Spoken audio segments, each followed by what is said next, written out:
Olá pessoal, Cirilo Cavalli aqui e hoje na bancada mais uma Airfryer avaliada. Esta é a Midea FRB49, produto aí de painel digital, quase 4 litros de volume. Vou trazer os principais detalhes da nossa avaliação, para vocês conhecerem melhor o produto. Vamos lá! Bem, pessoal, para aqueles que não sabem, todos os produtos que a gente avalia estão no site da Arpija. Grande parte deles tem nota de desempenho, limpeza, segurança, usabilidade, para ajudar vocês a entender um pouco mais do que ele é e também conseguir comparar com outros produtos do mercado. Esta Midea é a segunda que a gente já avaliou. Eles têm outros modelos também e vamos trazendo pela frente. Esse conjunto, gente, o design dele está bom. É todo de plástico, mas num plástico fosco, muito bem injetado. Não tem deformações no plástico, como a gente vê em muitas airfryers. Além disso, eles não colocaram separação entre o topo e a parte de baixo. Fizeram tudo numa peça só. E isso ajuda a garantir a estética ao redor do corpo. Agora, na frente, ela tem um acrílico aqui, que vai até em cima. Fica curvo, deu um design legal. E ao redor desse acrílico, colocaram um plástico cromado para fazer essa transição.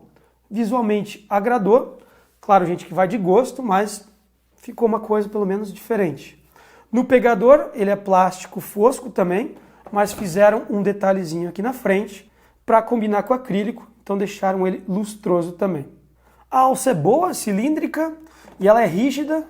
Puxando aqui, você tem o coletor e o cesto em peças separadas.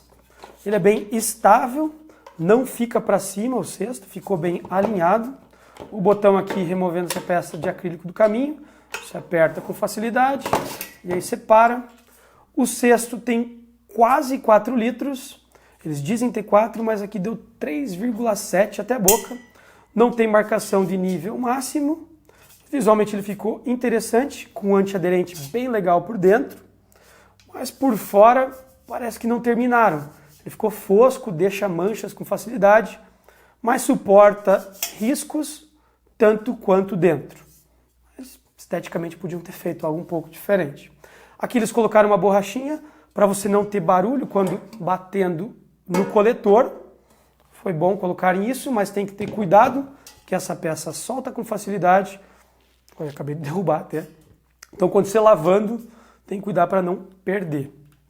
No coletor é o mesmo material do cesto, o antiaderente é bom, mas de novo na parte de fora também seguiram com esse padrão de qualidade inferior. Não entendi, produto que está visualmente bem interessante, por que fazer isso na parte externa do coletor e do cesto. Agora algo bom aqui, eles colocaram 3 parafusos para segurar o cesto, ele fica bem rígido, não tem parafusos aparecendo para fora, então visualmente ficou interessante também para limpar. No coletor os parafusos são altos, então não vai vazar quando você colocar de molho alguma coisa e provavelmente não vai enferrujar também, porque eles não vão ficar submersos. Visualmente eles também ficaram retraídos, ficou atraente e internamente a gente tem galvanizado na base e galvanizado na parte traseira. Visualmente agradou, só lembrando, se espirrar gordura, tem que limpar na hora, porque isso aí mancha com facilidade. Um ponto extra aqui também que fizeram foi colocar 2 guias de nylon para evitar de danificar toda essa parte do coletor com o tempo e também facilitar a transição quando tirando e pondo o coletor dentro do conjunto. E funcionou bem, gente. Ele desliza bem, só tem que alinhar, porque senão ele não encaixa. Quando encaixa, fica bom. Alguns detalhes de junção que não agradaram. Aqui embaixo ficou um leve desalinhamento e atrás também ficou um desalinhamento considerável. Só que atrás não vai aparecer com facilidade, então não está ruim. Tem algo para enrolar o cabo de alimentação aqui. Ficou bem bom, gente. Bem acima da média, é prático. E o comprimento que colocaram, ele acaba travando embaixo. Então fica fácil, você consegue carregar o conjunto com facilidade. Mas o cabo poderia ser um pouco mais longo. Ele tem só 84 centímetros. Seria bom se tivesse pelo menos 1 metro. Por sinal, a salsa aqui também ajuda você a carregar, por ela ser grande. Você consegue pegar nos 2 lados com facilidade. Agora vamos falar um pouco do painel. Bem importante, gente, porque um dos diferenciais desse conjunto São algumas funcionalidades que eles colocaram no painel. Aqui para controle a gente tem 5 botões. Todas as funcionalidades do conjunto vão trabalhar através desses 5 botões de controle. Lá do lado direito você tem o play e pause para você ligar e pausar o conjunto, muito lógico. O segundo botão é para você escolher os programas. Tem 8 programas diferentes disponíveis. E em cima já deu para ver ali que tem um display. 4 letras você consegue colocar aqui. Do lado disso a gente tem temperatura e tempo. Então é algo para você transitar quando usando os outros botões que estão do lado esquerdo. O mais e o menos vão te ajudar a escolher a temperatura ideal e o tempo que você deseja que ela fique funcionando. Visualmente o painel agradou. A iluminação é um pouco baixa, gente, mas assim mesmo, em quase todas as luzes que a gente utilizou, seja forte ou fraca, deu para ler tranquilamente o painel. Na parte superior é só estética, mesmo indo o acrílico até aqui em cima, não tem nada aqui. Desses 8 programas que ela tem, 2 deles são um pouco diferentes, o descongelar e o desidratar. Eles vão trabalhar em faixas mais baixas de temperatura, de 35 a 90. O desidratar, ele vai poder trabalhar até 24 horas sem parar, e o descongelar somente 1 hora, como os outros programas. É o máximo que ela vai rodar, é 1 hora para todos os 7 programas, exceto o desidratar. Na temperatura dos programas normais, vai de 80 a 200, como grande parte das air fryers que estão no mercado. Então, nesses quesitos básicos, não teve nada que se destacasse em excesso. Agora, com o painel digital, a minha ideia deu uma explorada em alguns caminhos diferentes. Entregou algumas funcionalidades que a gente não tinha visto ainda e algumas peculiaridades aí que pessoalmente não me agradaram. Assim, vocês já estão vendo um L aqui no painel e isso já começa explicando uma das funcionalidades diferentes. O L é para dizer que a temperatura dela está baixa. Ah, importante mencionar, todas as funcionalidades que eu vou mencionar, elas acabaram sendo tudo em inglês.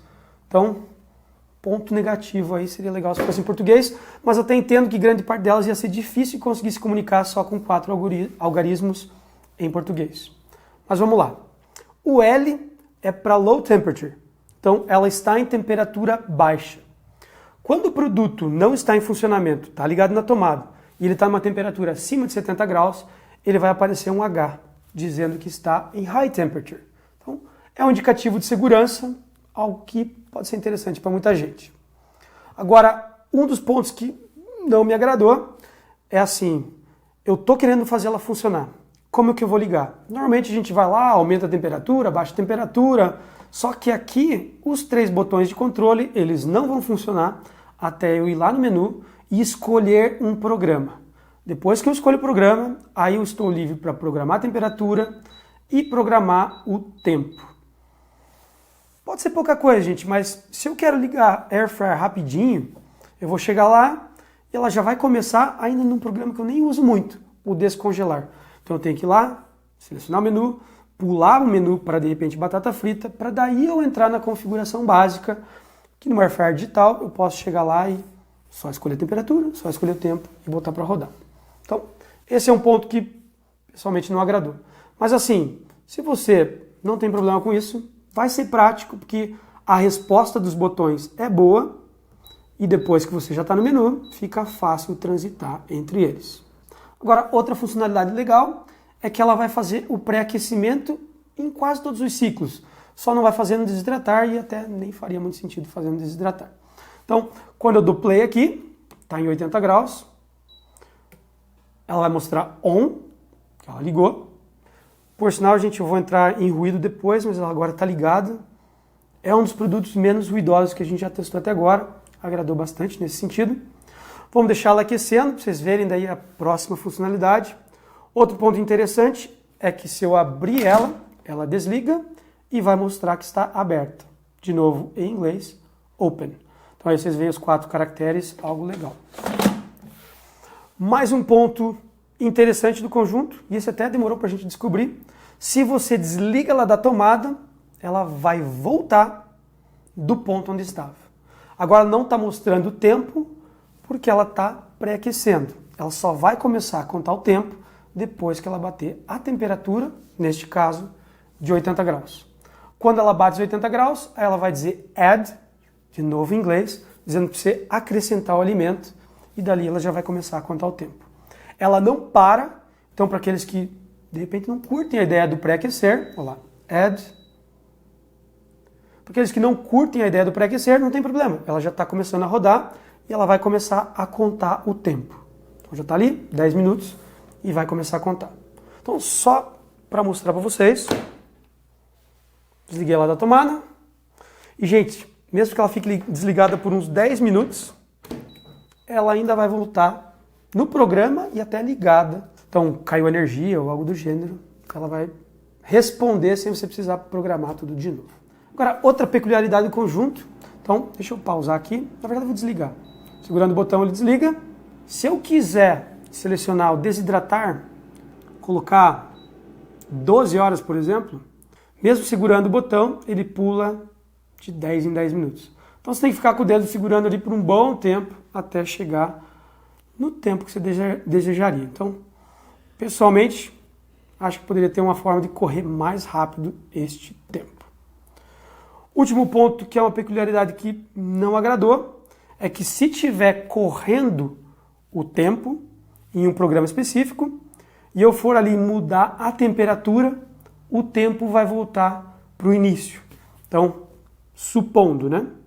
Eu vou escolher batata frita, tá rodando lá, 180 graus, ele vai lá estar 200 graus.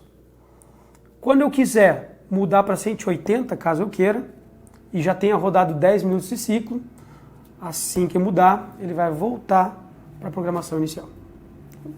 Não entendi por que fazer isso, meio para travar os programas, mas para muita gente que está acostumada a poder ter essa liberdade, aqui não vai ser o caso. Bem, gente, essas são as principais funcionalidades do conjunto, as extras pelo menos. Agora, vamos falar de desempenho. O conjunto impressionou pelo controle de temperatura que tem, de todas as air fryers que a gente avaliou, é que tem o menor erro entre a temperatura interna e a demonstrada no painel. O máximo de erro aí foi 3%, algo muito próximo do que ela deveria estar entregando no mundo ideal. Agora, no desempenho com alimentos, batata frita, ela se saiu bem, entregou a batata frita de forma relativamente homogênea, em 18 minutos, com uma crocância razoável. Poderia ser melhor, mas para grande parte das air fryers, ela se saiu acima da média. Quando fazendo pães de queijo, o conjunto se saiu bem também. Em 180 graus, conseguiu entregar o pão em 10 minutos, no ponto ideal. Ficou levemente mais tostado em cima do que embaixo, mas assim mesmo, uma homogeneidade razoável. Nos testes com carne, levou aí 3 minutos a mais do que o esperado, ficou mais tostado em cima do que embaixo. Esperava-se um pouquinho melhor o resultado, baseado nos outros que tinha conseguido entregar. Assim mesmo, está na média do que as air fryers estão entregando atualmente. Quando se tratando de consumo, gente, ela se saiu muito bem também. Foi um dos consumos mais baixos que a gente já viu por aí. Agora, se você for desidratar, gente, basicamente você consegue colocar uma banana em rodelas aqui no fundo e aí vai ficar 10 horas para conseguir fazer os chips. Isso vai dar um consumo em torno de 1 kWh, então você vai gastar mais de R$1 só para fazer uma banana. Seria legal se de repente viesse algum acessório, que você conseguisse colocar várias bandejas, porque o ar iria transitar da mesma maneira, você iria conseguir desidratar muito mais. As Air Fryer Oven, que vem com 3 bandejas, acho que aí fica mais interessante. Então, seria legal se de repente vendessem algum acessório para a gente conseguir colocar mais coisa e realmente aproveitar todo esse fluxo de ar que tem aqui e você está usando só o fundo da panela. O descongelar, a funcionalidade é a mesma, vai ligar a resistência, vai ligar o ventilador lá em cima, só vai funcionar por 1 hora. Não sei por que colocaram essa funcionalidade, se ela vai fazer a mesma coisa, só que com menos tempo de funcionamento. Caso alguém tenha e use, comente aí embaixo pra gente, até pra gente aprender, porque pessoalmente não vi grande utilidade na função. Lembrando que esses produtos digitais normalmente já têm um consumo, mesmo sem estar rodando nada nele. O painel tem que estar ligado, então tem um consumo natural ali. Nesse conjunto é relativamente baixo, é 0,2 watts. Assim mesmo, gente, não custa nada deixar o produto desligado. Tem por que deixar ele funcionando se você não vai utilizar. Agora falando de limpeza, essa área fosca agradou a gente para limpeza. Ela acaba não deixando marcas de dedo com facilidade, passando um pano úmido já limpa. No acrílico aqui, tem que ter cuidado, vai riscar com facilidade, então nada de pano abrasivo por aqui, para realmente poupar toda essa área. E assim mesmo, gente, a chance é que vai riscar com o tempo. É muito mole esse tipo de material. Agora, internamente, como dito anteriormente, o cesto antiaderente é bom, o coletor também, mas podiam ter dado um acabamento melhor na parte externa dessas peças. Na questão de segurança, o conjunto se saiu bem. Lembrando que mesmo que ela desligue a resistência e ventilador, quando você abre a porta, tudo lá dentro ainda vai estar quente, o cuidado tem que ser o mesmo. O conjunto tem pés muito bons, não anda à toa, ela abre e fecha com facilidade, então não precisa de muito esforço. É importante sempre carregar ela com as duas mãos, nada de carregar assim, senão ela vai abrir. Os pés garantem que ela não ande quando você abre e fecha. E o rolamento do cabo também foi algo legal. Só seria interessante, novamente, que o cabo fosse maior. A temperatura externa, claro que na chaminé bate temperaturas bem altas, acima de 130 graus. Fora isso, na porta você tem leves vazamentos e aqui você vai ter temperaturas beirando 90 graus, então tenham cuidados com essas áreas. Agora, painel, todas as áreas que normalmente você tem acesso, vão estar frias, então nada que se preocupar nesse sentido. Bem, gente, esses são os principais detalhes dessa Airfryer da Midea. Gostaria de saber de vocês, o que vocês acham do conjunto. Não se esqueçam, se inscrevam no canal e nos vemos na próxima. Tchau, tchau!